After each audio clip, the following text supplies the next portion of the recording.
bring to you my leader, my teacher, my guide, my father, your brother, the Honorable Minister Louis Farrakhan. Let us receive him.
The parents may say, child, be careful.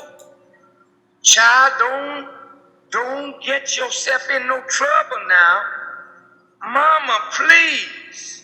When we were born black in white America, we were born in trouble. We have to learn now how to stand up and challenge trouble till trouble is no more. What right do you have to fear if God is for you? You just got to be sure that God is for you. This is the reason why we stand boldly for the liberation of our people.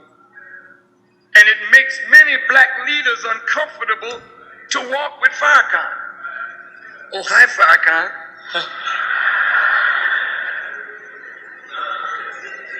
I was on an airplane the other day and met a man who wrote a book about the Muslims. He saw me, I saw him. I was real glad to see him. He interviewed me for his book, quoted me in his book when I was just a baby in the faith. I must have been about 24 or 25 years old. Now he sees me growing up, making an impact on the world, and he, how are you? And when he got off the plane, it looked like he was running to get away from me. That I might not get to him and say, brother, what is your number? Where do you live? I'm speaking here tonight. Why don't you come out and hear?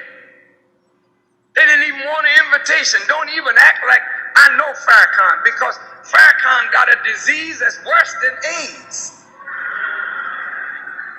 And what disease is that, brothers? What disease do I have that's worse than AIDS? It is truth and the fear and rejection of white people. But even whites today are accepting the truth. Look, everywhere I go. Are you ready for this? When I went to Amherst College in Massachusetts to speak, audience mainly, well, it was a mixture of white and black, about even in the population. When I came into the auditorium, the blacks stood and cheered, the whites sat with a frown. When I got ready to leave, both white and black stood and cheered. I went to the University of Kansas. People lined all up down the street to come in and hear. More white than black. The audience held, the capacity of the room was nearly 3,500 black students, 2,500 white. When I stepped out on the stage, 500 black students stood and cheered, 2,500 whites sat. And even on my way in, they were jeering me, the white students. But when I finished, all 3,000 stood. And as I was leaving, the white students and the black were on a mound outside the door saying, "We love you, Farrakhan." In the twinkling of an eye, they were turned around. Lies can't stand up against truth. All praise is due to Allah.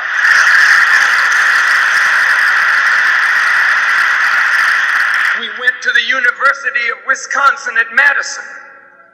7,500 people came out. Between 2,000 and 3,000 black students and around 4,000 white students. When I came out, the black students stood, the white students sat. When I finished, the black and the white stood and cheered, and the whites were crying because they never had heard a black man talk like this before. Truth is steadily winning. I went to the University of Maryland, as I told you last week.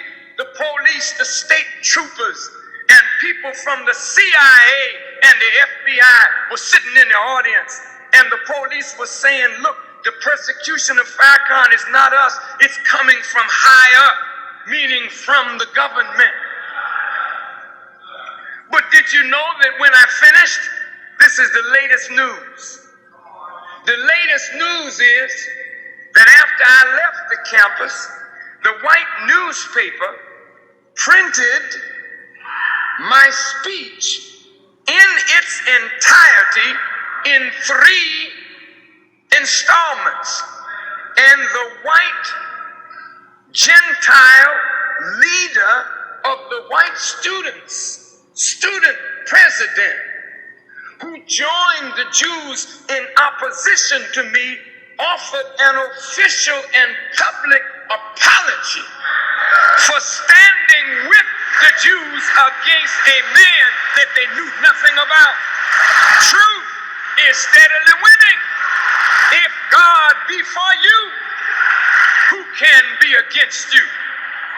If I laid down and didn't speak boldly and with courage, how then could our young brothers and sisters stand up on a truth that they could never hear because someone was too cowardly to speak the truth?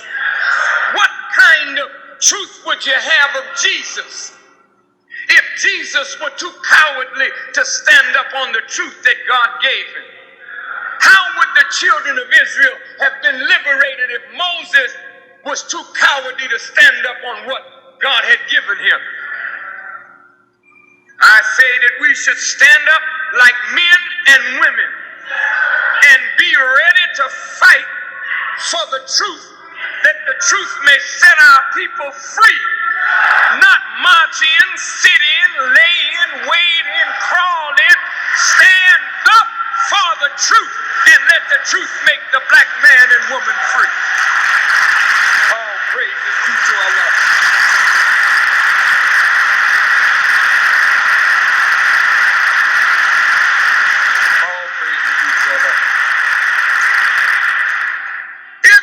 Stand up and fight, we've got to have a weapon.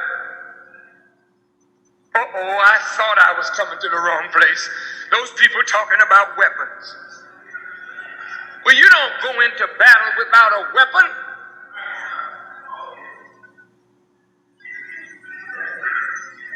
Look at the nations of the earth today, selling their whole future out to buy arms. What weapons should we use in our battle for the liberation of our people? The Honorable Elijah Muhammad said in a headline on the Muhammad Speaks newspaper, "Fight with truth and unity."